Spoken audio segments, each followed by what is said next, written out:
ನಮಸ್ಕಾರ ಸ್ನೇಹಿತರೆ, ಮತ್ತೊಮ್ಮೆ ನನ್ನ ಚಾನಲ್ಗೆ ಪ್ರೀತಿಯ ಸ್ವಾಗತ. Welcome back to my channel. ಇವತ್ತಿನ ದಿನ 219ನೇ ಫಲಪುಷ್ಪ ಪ್ರದರ್ಶನ ಲಾಲ್ ಬಾಗ್ ನಲ್ಲಿ ನಡೀತಾ ಇದೆ. ಈ ವರ್ಷದ ಥೀಮ್ ಬಂದು ತೇಜಸ್ವಿ ವಿಸ್ಮಯ ಎನ್ನುವಂತಹ ಒಂದು ಥೀಮ್ ನ ಮುಖಾಂತರ ಈ ವರ್ಷದ ಒಂದು ಫಲಪುಷ್ಪ ಪ್ರದರ್ಶನವನ್ನ ಆಯೋಜನೆ ಮಾಡಿದ್ದಾರೆ. ಇನ್ನು ಈ ವರ್ಷದ ಒಂದು ಫಲಪುಷ್ಪ ಪ್ರದರ್ಶನದಲ್ಲಿ ತೇಜಸ್ವಿ ವಿಸ್ಮಯ ಎನ್ನುವಂತಹ ಥೀಮ್ ನ ಮುಖಾಂತರ ಫಲಪುಷ್ಪ ಪ್ರದರ್ಶನವನ್ನ ಆಯೋಜನೆ ಮಾಡಿದ್ದಾರೆ. ಹಾಗಾದ್ರೆ ಈ ಒಂದು ಥೀಮ್ ನಲ್ಲಿ ನಾವು ಏನೇನೆಲ್ಲ ನೋಡ್ಬೋದು ಅಂದ್ರೆ, ತೇಜಸ್ವಿ ಅವರ ಜೀವನ, ಸಾಧನೆ, ಹಾಗೆ ಪ್ರಕೃತಿಯೊಂದಿಗೆ ಅವರ ಒಡನಾಟವನ್ನ ಕೂಡ ಈ ಒಂದು ಫಲಪುಷ್ಪ ಪ್ರದರ್ಶನದಲ್ಲಿ ನಾವು ಕಾಣಬಹುದು. ಅದಕ್ಕೆ ಸಂಬಂಧಪಟ್ಟಂತೆ ಎಂಟ್ರೆನ್ಸ್ ಅಲ್ಲಿ ನಾವು ಆ ಒಂದು KP ಪೂರ್ಣಚಂದ್ರ ತೇಜಸ್ವಿ ಅವರ ಬದುಕು, ಬರಹ, ಹಾಗೇನೆ ತೇಜಸ್ವಿ ವಿಸ್ಮಯ ಎನ್ನುವಂತಹ ಥೀಮ್ ನ ಮುಖಾಂತರ ಮಾಡ್ತಾ ಇದ್ರೆ. ಹಾಗೆ ಕರ್ವಾಲೋ ನಾಟಕ ನಾವು ನೋಡಿದ ಹಾಗೆ ಅದರಲ್ಲಿ ಸ್ಕೂಟರ್ ಪಾತ್ರ ಇರ್ಬೋದು, ಅಥವಾ ಪಕ್ಷಿ ಕೀಟಗಳ ಒಂದು ಪಾತ್ರ ಇರ್ಬೋದು, ಇವೆಲ್ಲವೂ ಕೂಡ ಇವತ್ತಿನ ದಿನ ಫಲಪುಷ್ಪ ಪ್ರದರ್ಶನದಲ್ಲಿ ನೋಡ್ತಾ ಇದ್ವಿ. ಭಾರತ ಸ್ವತಂತ್ರವಾದ ನಂತರ ತನ್ನದೇ ಆದ ಸಂವಿಧಾನವನ್ನ ರಚನೆ ಮಾಡಿಕೊಂಡಂತಹ ದಿನವನ್ನ ನಾವು ಗಣರಾಜ್ಯೋತ್ಸವ ಅಥವಾ ರಿಪಬ್ಲಿಕ್ ಡೇ ಅಂತ ಏನ್ ಸೆಲೆಬ್ರೇಟ್ ಮಾಡ್ತೀವಿ, ಆ ಒಂದು ದಿನದಂದು ಈ ಒಂದು ಫಲಪುಷ್ಪ ಪ್ರದರ್ಶನದಲ್ಲಿ ಸಾಧಕರ ಒಂದು ಜೀವನವನ್ನ ಪರಿಚಯಿಸುವಂತಹ ಪ್ರಯತ್ನ ನಡೆಯುತ್ತೆ. ಸುಮಾರು ಬಣ್ಣದ ಹೂವುಗಳ ಮುಖಾಂತರ ಅವರ ಹೊತ್ತಿದೆ ಲಾಲ್ ಬಾಗ್ ನಲ್ಲಿ ಇವತ್ತಿನ ದಿನ. ಹಾಗಾದ್ರೆ ಏನೆಲ್ಲ ಒಂದು ವಿಸ್ಮಯವನ್ನ ಅಥವಾ ಏನೆಲ್ಲ ಒಂದು ತೇಜಸ್ವಿ ವಿಸ್ಮಯ ಲೋಕವನ್ನ ನಾವಿಲ್ಲಿ ಕಾಣ್ಬೋದು ಅನ್ನೋದನ್ನ ನಾವು ಮುಂದೆ ನೋಡೋಣ. ಇಲ್ಲಿ ನಾನ್ ತೆಗೆದಿರುವಂತ ಒಂದ್ ಫೋಟೋನು ನಿಮ್ಗೆ ಸದ್ಯಕ್ಕೆ ಇನ್ನೂ ಬೇಕಾ? ಯಾಕಂತ ಹೇಳಿದ್ರೆ ಅದ್ರ ಹಿಂದ್ಗಡೆ ನನಗೆ ಹಕ್ಕಿಗಳ ನಾಲೆಡ್ಜ್ ಇದೆ. ನೋಡಿ, 20-25 ವರ್ಷದ ನಾಲೆಡ್ಜ್ ಇದೆ. ಅದು ಇನ್ನು ಪ್ರತಿ ವರ್ಷ ಕೂಡ ಈ ಒಂದು ಫಲಪುಷ್ಪ ಪ್ರದರ್ಶನ ಲಾಲ್ ಬಾಗ್ ನಲ್ಲಿ ನಡೆಯುತ್ತೆ. ಪ್ರತಿ ವರ್ಷ ಕೂಡ ಬೇರೆ ಬೇರೆ ಥೀಮ್ ನ ಮುಖಾಂತರ ಈ ಒಂದು ಫಲಪುಷ್ಪ ಪ್ರದರ್ಶನವನ್ನ ಆಯೋಜನೆ ಮಾಡ್ತಾರೆ.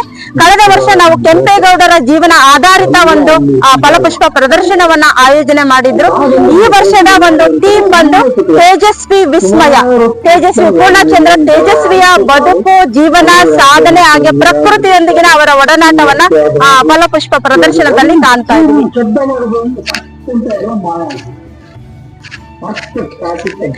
ಫೆಬ್ರವರಿ 26ರಂದು ಗಣರಾಜ್ಯೋತ್ಸವ ಅಂದ್ರೆ ರಿಪಬ್ಲಿಕ್ ಡೇ ನ ಆಚರಣೆ ಮಾಡ್ತಾರೆ.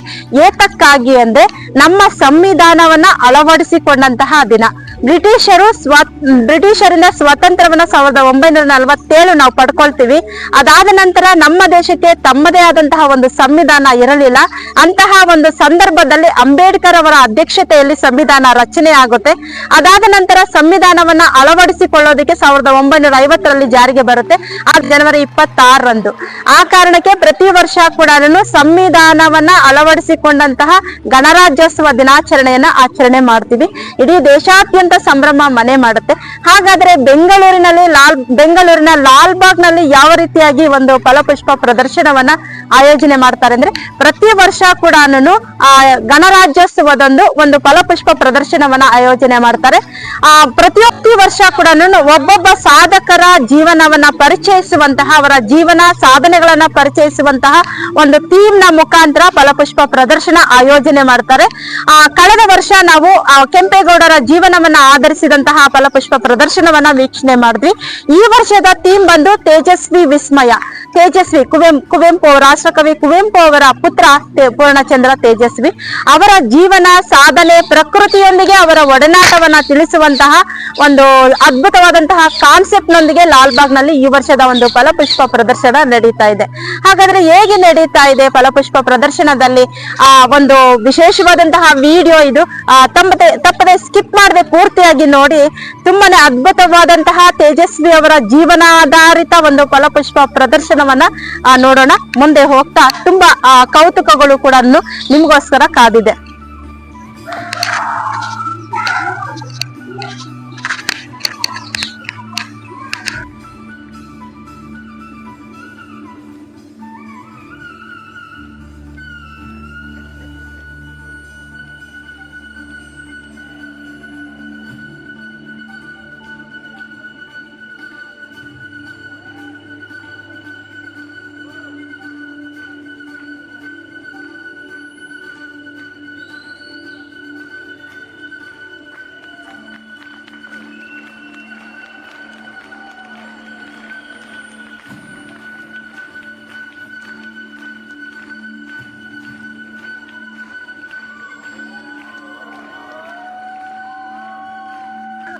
ಇನ್ನು ಸ್ನೇಹಿತರೆ, ಈ ಒಂದು ಲಾಲ್ ಬಾಗ್ ನ ಫ್ಲವರ್ ಶೋ ನೋಡೋದಕ್ಕೆ ಬರ್ಬೇಕು ಅಂತ ನೀವೇನಾದ್ರೂ ಪ್ಲಾನ್ ಮಾಡಿದ್ರೆ ಟಿಕೆಟ್ ದರ ಆದ್ರೆ ಯಾವ ರೀತಿಯಾಗಿ ಇರುತ್ತೆ ಅಂದ್ರೆ, ನೀವು ವಾರದ ದಿನಗಳಲ್ಲಿ ಬಂದ್ರೆ ಒಬ್ಬರಿಗೆ ಅಂದ್ರೆ ವಯಸ್ಕರಿಗೆ 80 ರೂಪಾಯಿ ಟಿಕೆಟ್, ಹಾಗೇನೆ ಸಣ್ಣ ಮಕ್ಕಳಿಗೆ 30 ರೂಪಾಯಿ ಟಿಕೆಟ್ ಅನ್ನ ನಿಗದಿ ಮಾಡಿದ್ದಾರೆ.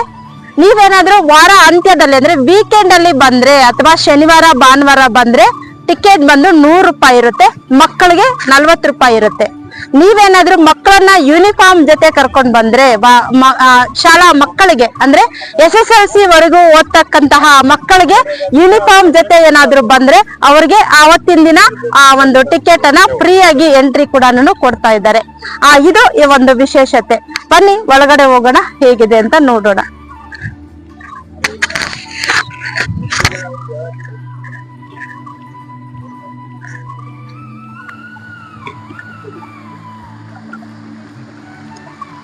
ಇನ್ನು ಇಲ್ಲಿ ಇರ್ತಕ್ಕಂತಹ ಜಲಪಾತನೇ ಒಂದು ನಯನ ಮನೋಹರ ನೋಡ್ತಾ ಇದೀವಿ ನಾವು.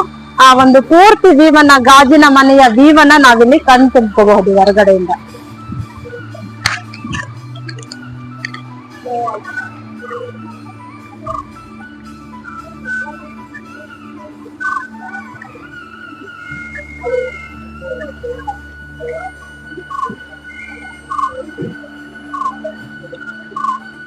ತೇಜಸ್ವಿ ಅವರಿಗೆ ಪುಷ್ಪ ನಮನವನ್ನ ಈ ವರ್ಷ ಲಾಲ್ ಬಾಗ್ ನಲ್ಲಿ ಸಲ್ಲಿಸ್ತಾ ಇದ್ದಾರೆ.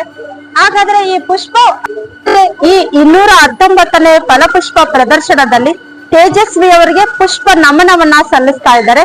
ಈ ಪುಷ್ಪ ನಮನದಲ್ಲಿ ನಾವು ತೇಜಸ್ವಿ ಅವರ ಒಂದು ಗಾಜಿನ ಮನೆಯ ಮುಂಭಾಗದಲ್ಲಿ ದಟ್ಟ ಕಾಡಿನ ಮಡಿಲಿನಲ್ಲಿ ಇರ್ತಕ್ಕಂತಹ 1800 ಅಡಿ ಚದರ ಅಡಿಯ 1800 ಚದರ ಅಡಿಯಲ್ಲಿ ಬೃಹತ್ ಬೆಟ್ಟ ಹಾಗೆ ಜಲಪಾತದ ಮಾದರಿಯನ್ನ ಕೂಡ ನಿರ್ಮಾಣ ಮಾಡಿದ್ದಾರೆ. ಇದರ ಮುಂಭಾಗದಲ್ಲಿ ತೇಜಸ್ವಿ ಅವರ ನಿರುತ್ತರ ಮನೆ, ಅವರ ಮನೆಯ ಹೆಸರು ನಿರುತ್ತರ ಮನೆಯ ಒಂದು ಪುಷ್ಪ ಮಾದರಿ, ಹಾಗೇನೆ ಆ ಗಾಜಿನ ಮನೆಯ ಮುಂದೆ 4 ಅಡಿ ಎತ್ತರದ ಅಂದ್ರೆ ಅವರ ನಿರುತ್ತರ ಮನೆಯ ಮಾದರಿಯ ಮುಂದೆ 4 ಅಡಿ ಎತ್ತರ ತೇಜಸ್ವಿ ಮತ್ತು ರಾಜೇಶ್ವರಿ ಅವರ ಪತ್ನಿ ಅವರ ಪ್ರತಿಮೆಗಳನ್ನ ಕೂಡ ಕಾಣಬಹುದು. ಪಳ್ಳಿ ವೆಂಕಟಪ್ಪ ಪುಟ್ಟಪ್ಪ ಇವರ ಪುತ್ರ ತೇಜಸ್ವಿ ಸೂರ್ಯ ಅವರು ಕನ್ನಡಕ್ಕೆ ರಾಷ್ಟ್ರ ಪ್ರಶಸ್ತಿಯನ್ನು ಕೊಟ್ಟಂತಹವರು, ಕನ್ನಡಕ್ಕೆ ಮೊಟ್ಟ ಮೊದಲ ಜ್ಞಾನಪೀಠ ಪ್ರಶಸ್ತಿಯನ್ನು ತಂದು ಕೊಟ್ಟಂತಹ ಕವಿ, ನಮ್ಮ ಹೆಮ್ಮೆಯ ಕವಿ ರಾಷ್ಟ್ರಕವಿ ಕುವೆಂಪು ಅವರು. ಅವರ ವಂಶ ವೃಕ್ಷವನ್ನ ಕೂಡ ನಾವಿಲ್ಲಿ ನೋಡ್ತಾ ಇದ್ವಿ.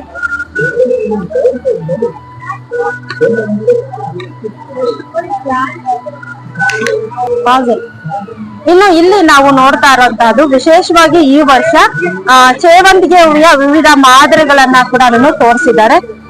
ನೋಡ್ತಾ ಇದ್ವಿ ಸೇವಂತಿಗೆ ಹೂವಿನ ವಿವಿಧ ಮಾದರಿಗಳನ್ನ, ಹಾಗೇನೆ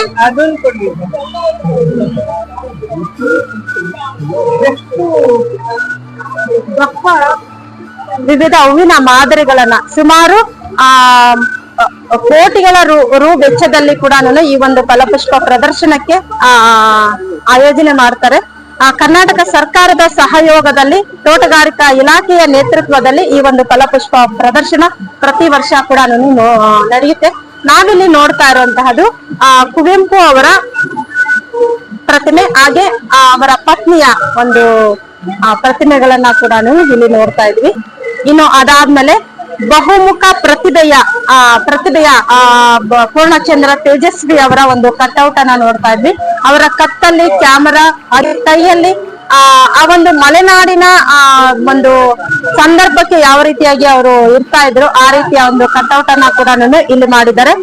4 ಅಡಿ ಎತ್ತರದ ತೇಜಸ್ವಿ ರಾಜೇಶ್ವರಿ ಅವರ ಪ್ರತಿಮೆಗಳು, ಹಾಗೇನೆ ಅವರ ಒಂದು ಸ್ಕೂಟರ್, ಕರ್ವಾಲೋ ಕಾದಂಬರಿಯ ಪಾತ್ರವಾದ ಕಿವಿ ನಾಯಿ, ಹಾಗೆ ಕರಿಯಪ್ಪ ಮಂದಣ್ಣ ತೇಜಸ್ವಿ ಅವರ ಆಸಕ್ತಿಯನ್ನ ನೆನಪಿಸುವಂತಹ ಹಾರುವ ಓಟಿ, ಮಿಡತೆ, ಜೇನುಹುಳ ಸೇರಿದಂತೆ ವಿವಿಧ ಪ್ರಾಣಿ ಪಕ್ಷಿಗಳು ಕೂಡ ಈ ವರ್ಷದ ಒಂದು ಪ್ರತಿಮೆಯಲ್ಲಿ, ಈ ವರ್ಷದ ಒಂದು ಪ್ರದರ್ಶನದಲ್ಲಿ ತೋರಿಸ್ತಾ ಇದ್ದಾರೆ. ಇನ್ನು ಅವರು ಒಂದು ಫೋಟೋಗ್ರಫಿ ಇರಬಹುದು ಅಥವಾ ಅವರೊಂದು ಮೀನು ಶಿಕಾರಿ ಇರಬಹುದು, ಇಂತಹ ಅವರ ಜೀವನದ ಪ್ರಮುಖ ಘಟ್ಟಗಳನ್ನ ಕೂಡ ತಿಳಿಸುವಂತಹ ಒಂದು ಪ್ರಯತ್ನ ಕೂಡ ಈ ಒಂದು ಫಲಪುಷ್ಪ ಪ್ರದರ್ಶನದಲ್ಲಿ ಆಯೋಜನೆ ಮಾಡಿದ್ದಾರೆ. ಹಾಗೇನೆ ಅವರು ಯಂತ್ರಗಳ ತಾಂತ್ರಿಕ ವಿವರಗಳನ್ನ ಯಾವ ರೀತಿಯಾಗಿ ತಮ್ಮ ಕಾದಂಬರಿಗಳಲ್ಲಿ ವಿವರಿಸ್ತಾರೆ, ಅದರ ಒಂದಷ್ಟು ಇನ್ಫಾರ್ಮೇಶನ್ ಅನ್ನ ಕೂಡ ಇಲ್ಲಿ ಕೊಟ್ಟಿದ್ದಾರೆ. ಇನ್ನು ಇದು ಬಂದು ಸೃಷ್ಟಿಯ ಸೊಬಗು ವೈವಿಧ್ಯಮಯ ಕಾಯಿ ಪಲ್ಯಗಳು ಅಂತಹ ಸೃಷ್ಟಿಯ ಸೊಬಗಿನ ವಿವಿಧ ಹಣ್ಣುಗಳನ್ನ ಕೂಡ ಇಲ್ಲಿ ಪ್ರದರ್ಶನದಲ್ಲಿ ಇಟ್ಟಿದ್ದಾರೆ. ಅದನ್ನ ಕೂಡ ನಾವು ಕಾಣ್ತಾ ಇದ್ವಿ. ಹಾಗೇನೆ ಅವರ ಜೀವನದಲ್ಲಿ ಪ್ರಭಾವ ಬೀರಿದಂತಹ ವೈಚಾರಿಕ ವಿಚಾರಗಳು ಇರಬಹುದು, ಅವರ ಜೀವನದ ಮೇಲೆ ಪ್ರಭಾವ ಬೀರುವಂತಹ ಮತ್ತಷ್ಟು ವಿಷಯಗಳನ್ನು ಕೂಡ ನಾವು ಈ ಒಂದು ದಿನದಂದು ಕಾಣಬಹುದು.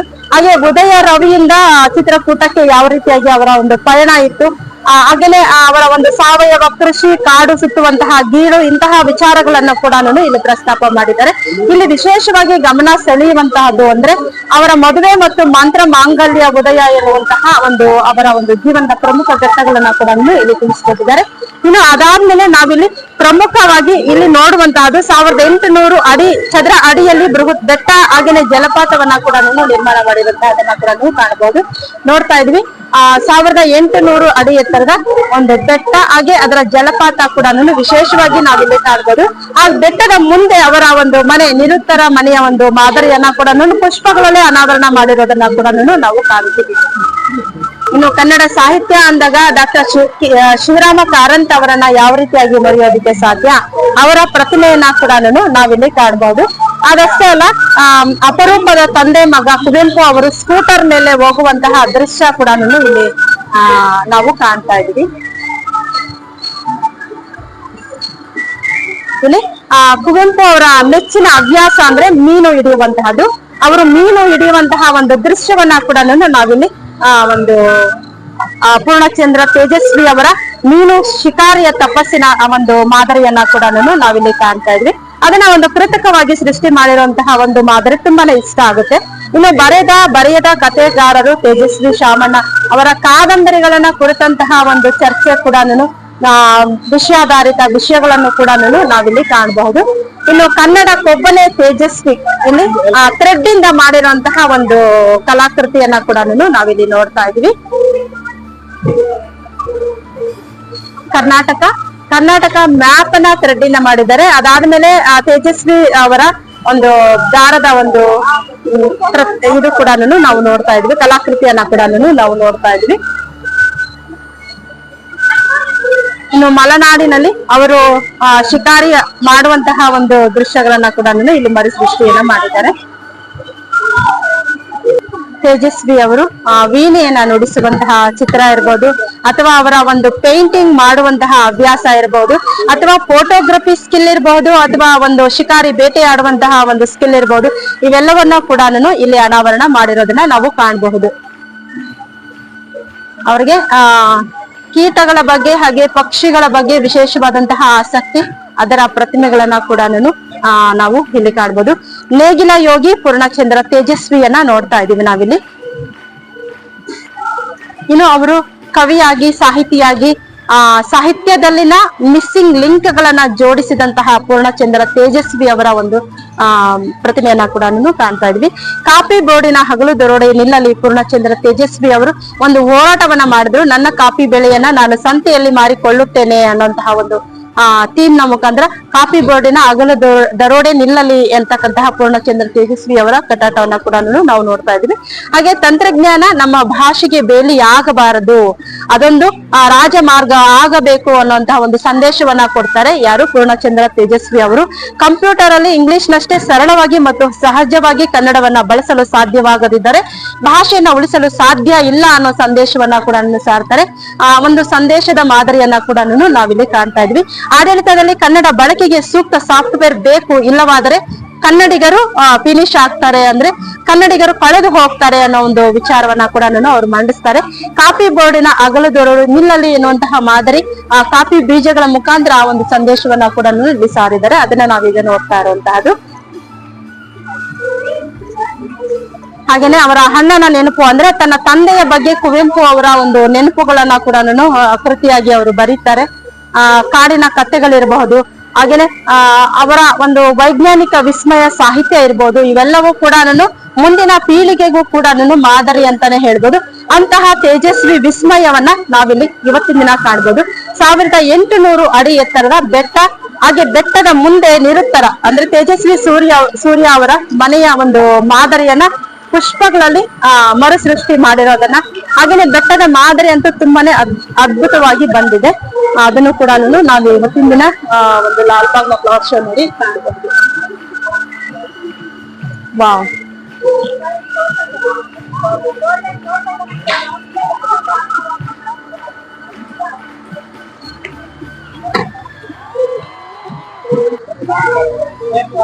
ಅವರ ನಾಟಕ ರೂಪಾಂತರಗಳಿರ್ಬೋದು, ಆದ್ರೆ ತಂದೆಯೊಂದಿಗಿನ ಒಡನಾಟ ಇರ್ಬೋದು, ಆಮೇಲೆ ಅವರು ಒಂದು ಮಂತ್ರ ಮಾಂಗಲ್ಯ ಅನ್ನುವಂತಹ ಒಂದು ಕಾದಂಬರಿ ಇರ್ಬೋದು, ಇವೆಲ್ಲವೂ ಕೂಡ ಒಮ್ಮೆ ನಮ್ಮ ಕಣ್ಣು ಮುಂದೆ ಹಾದು ಹೋಗುತ್ತೆ. ಅವರ ಕಾದಂಬರಿಗಳನ್ನ ಓದಿದ ಒಂದು ನೆನಪುಗಳು ಕೂಡ ನಮ್ಮ ಕಣ್ಣು ಮುಂದೆ ಹಾದು ಹೋಗುತ್ತೆ. ಕನ್ನಡಕ್ಕೊಬ್ಬನೇ ತೇಜಸ್ವಿ.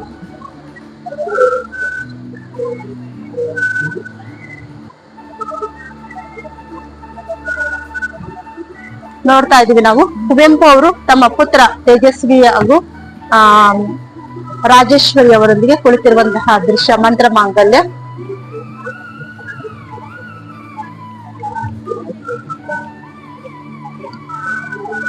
ಇನ್ನು ಮಕ್ಕಳು ಅಳಿಯರೊಂದಿಗೆ ತೇಜಸ್ವಿ ದಂಪತಿ ದೀಪಕ್ ಶೆಣೈ, ಸುಷ್ಮಿತಾ, ಈಶಾನ್ಯ, ಗಣೇಶ್ ಕಾನೋಲ್ಕರ್ ಮೊಮ್ಮಕ್ಕಳು ಬಿಹಾ, ಅರ್ಣ, ಇರಾ ಅವರ ಜೊತೆ ತೆಗೆದಿರುವಂತಹ ಒಂದು ವಿಶೇಷವಾದಂತಹ ಭಾವಚಿತ್ರ ಇದು.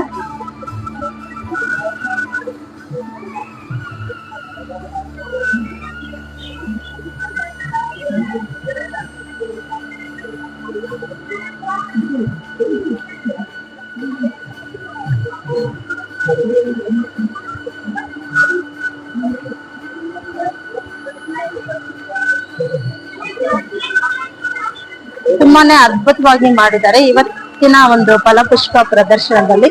ಅದರಲ್ಲೂ ತುಂಬಾನೇ ಆಕರ್ಷಣೆ ಮಾಡುವಂತಹದ್ದು 1800 ಅಡಿಯ ಬೆಟ್ಟದ ಒಂದು ಮಾದರಿ, ಹಾಗೆ ಬೆಟ್ಟದ ಮೇಲೆ ಜಲಪಾತ ಧುಮ್ಮಿಕ್ಕುವಂತಹ ದೃಶ್ಯ ಕೂಡ ತುಂಬಾನೇ ಅದ್ಭುತವಾಗಿ ಇದೆ ಇವತ್ತಿನ ಈ ಒಂದು ಲಾಲ್ಬಾಗ್ನ ಫ್ಲವರ್ ಶೋದಲ್ಲಿ. ಹಾಗೇನೆ ತೇಜಸ್ವಿ ಅವರ ಪ್ರತಿಮೆ ತುಂಬಾನೇ ನೋಡೋಕೆ ಆನಂದ ಅನ್ಸುತ್ತೆ. ಈ ಜಲಪಾತದ ಮುಂದೆ ತೇಜಸ್ವಿ ಅವರ ನಿರುತ್ತರ ಮನೆಯ ಮಾದರಿ. ಈ ಬೃಹತ್ ಕಲಾಕೃತಿಯು ಪೂರ್ಣಚಂದ್ರ ತೇಜಸ್ವಿ ಅವರ ಬದುಕು ಬರಹಗಳ ಅನನ್ಯತೆಗೆ ಮತ್ತು ಅಗಾಧತೆಗೆ ಒಂದು ಕಿಟಕಿಯಂತೆ ಇದೆ. ನಿಕಟವಾಗಿ ಅನುಸಂಧಾನ ನಡೆಸಿದಂತಹ ಸುತ್ತಮುತ್ತಲಿನ ಪರಿಸರದೊಂದಿಗೆ ಪ್ರೇರಿತರಾಗಿದ್ದಂತಹ ತೇಜಸ್ವಿ ಅವರ ಅಭಿವ್ಯಕ್ತಿಯ ಪರಿಸರದ ಕಾಡು, ಹೊಳೆ, ಹಾಗೇನೆ ಮನೆಯ ಮಾದರಿಗಳು, ಪ್ರಾಣಿ ಪಕ್ಷಿ ಕೀಟಗಳ ಮಾದರಿಗಳು, ಇವೆಲ್ಲವೂ ಕೂಡ ನಮ್ಮ ಮನಸ್ಸನ್ನ ಸೂರೆಗೊಳ್ಳುತ್ತೆ. ತೇಜಸ್ವಿ ಅವರ ಆಸಕ್ತಿ ಅಭಿರುಚಿಗಳನ್ನ ಪ್ರಚಾರ ಮಾಡ್ತಾ ಇದ್ದಂತಹ ಶ್ರೀ KP ಪೂರ್ಣಚಂದ್ರ ತೇಜಸ್ವಿ ಪ್ರತಿಷ್ಠಾನದ ಮಾದರಿ ಇದು ಒಳಗೊಂಡಿದೆ. ಪ್ರಕೃತಿಯ ಮಡಿಲಿನಲ್ಲಿ ತೇಜಸ್ವಿ ಅವರ ನಿರುತ್ತರ ಮನೆಯ ಮಾದರಿ ಪುಷ್ಪ ಮಾದರಿಯಲ್ಲಿ, ಹಾಗೆ ಕರ್ವಾಲೋ ಕಾದಂಬರಿಯಲ್ಲಿ ಅವರು ಪ್ರಸ್ತಾಪಿಸುವಂತಹ ಸ್ಕೂಟರ್ನ ಒಂದು ಚಿತ್ರವನ್ನ ಕೂಡ, ಸ್ಕೂಟರ್ನ ಒಂದು ಮಾದರಿಯನ್ನ ಕೂಡ ನಾವಿಲ್ಲಿ ಕಾಣ್ತೀವಿ. ಅವರುಗಳಿಗೆ ಇದ್ದಂತಹ ವಿಶೇಷವಾದಂತಹ ಆಸಕ್ತಿ ಕೀಟ ಪಕ್ಷಿಗಳ ಬಗ್ಗೆ ಇದ್ದಂತಹ ಪ್ರಕೃತಿಯೊಂದಿಗಿನ ಒಡನಾಟ, ಇದೆಲ್ಲವೂ ಕೂಡ ನಾವು ಅವರ ಕಾದಂಬರಿಗಳಲ್ಲಿ ಓದ್ತೀವಿ.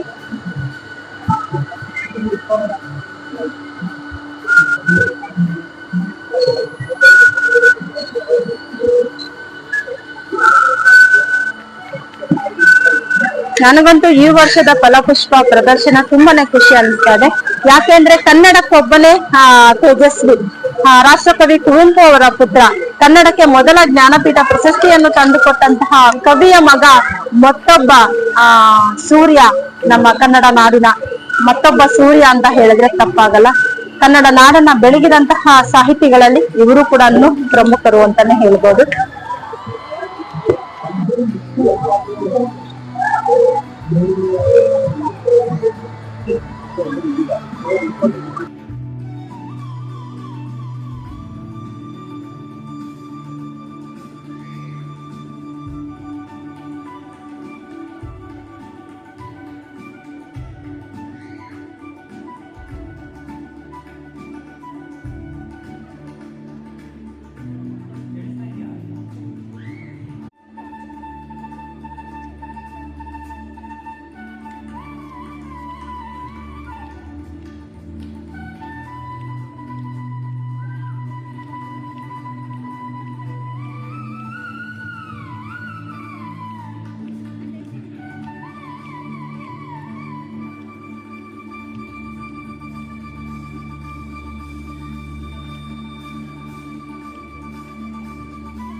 ಚೆನ್ನಾಗಿದೆ. ನಮ್ಮ ಕನ್ನಡದ ಜ್ಞಾನಪೀಠ ಪ್ರಶಸ್ತಿ ಪುರಸ್ಕೃತ ಕುವೆಂಪುರವರ ಮಗ ಆದ KP ಪೂರ್ಣಚಂದ್ರ ತೇಜಸ್ವಿಯವರ ಅವರ ಜೀವನ ಚರಿತ್ರೆ, ಬರಹಗಳು, ಪುಸ್ತಕಗಳು ಮತ್ತು ಅವರ ಅಭಿರುಚಿ ಏನೇನಿತ್ತು ಪ್ರತಿಯೊಂದನ್ನು ಇಲ್ಲಿ ವಿಸ್ತಾರವಾಗಿ ನಮಗೆ ತಿಳಿಸ್ಕೊಟ್ಟಿದ್ದಾರೆ.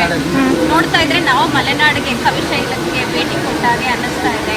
ಪ್ರತಿಯೊಂದನ್ನು ಇಲ್ಲಿ ವಿವರವಾಗಿ ಕೊಟ್ಟಿದ್ದಾರೆ. ತುಂಬ ಖುಷಿ ಅನ್ನಿಸ್ತು. ಮಕ್ಕಳಿಗೂ ಅದರ ವಿವರ ಎಲ್ಲ ಚೆನ್ನಾಗಿ ಸಿಗುತ್ತೆ. ನಮ್ಮ ಸಂಸ್ಕೃತಿ ಕಲರ್ಫುಲ್ ಆಗಿದೆ. ಇನ್ನೂ ನೋಡಬೇಕು ಅನ್ನಿಸ್ತಾನೆ ಇರ್ತದೆ. ಆ ಥರ ಕ್ರಿಯೇಟಿವ್ ಇದೆ. ಮಲೆನಾಡೇ ತಂದು ಇಲ್ಲಿ ನಿಲ್ಲಿಸಿದ್ದಾರೆ ಅನ್ನೋ ಒಂದು ರೀತಿಯಲ್ಲಿ ನಮಗೆ ಭಾಸವಾಗ್ತಾ ಇದೆ. ತುಂಬ ಚೆನ್ನಾಗಿದೆ. Thank you sir.